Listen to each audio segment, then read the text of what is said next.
కొండల మధ్య సాహసం. ఒక అందమైన సాయంత్రం సూర్యుడు పడమటి కొండల వెనుక అస్తమిస్తున్నాడు.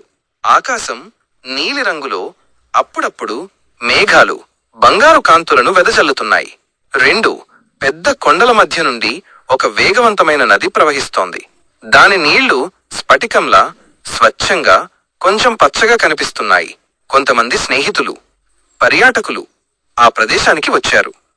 వారు ఉల్లాసంగా నవ్వుతూ ఆడుకుంటున్నారు. కొందరు నీళ్లలో తమ కాళ్లు పెట్టి సరదాగా గడుపుతున్నారు. నవ్వులు, కేరింతలతో ఆ ప్రాంతం సందడిగా మారింది. అయితే దురదృష్టవశాత్తు వారిలో ఒకరు, అతని పేరు రవి, బండరాళ్లపై కాలుజారి నది ప్రవాహంలోకి కొట్టుకుపోయాడు. నీళ్లు చాలా వేగంగా ఉండటంతో అతను నియంత్రణ కోల్పోయాడు. స్నేహితులు భయపడిపోయి గట్టిగా కేకలు వేశారు. అదృష్టవశాత్తు మిగిలిన స్నేహితులు వెంటనే స్పందించారు. వారిలో శక్తివంతులైన 2 మగవారు వెంటనే నీళ్లలోకి దూకారు.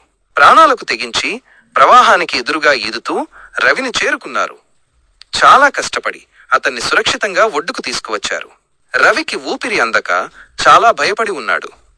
స్నేహితులంతా అతన్ని ఓదార్చి ప్రథమ చికిత్స అందించారు.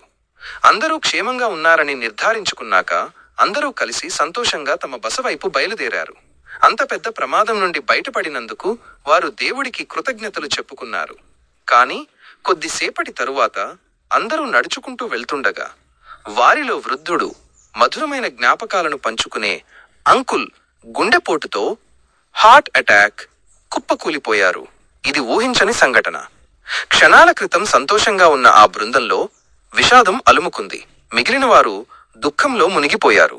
ఒకవైపు సాహసం, మరోవైపు విషాదంతో ఆ రోజు ముగిసింది.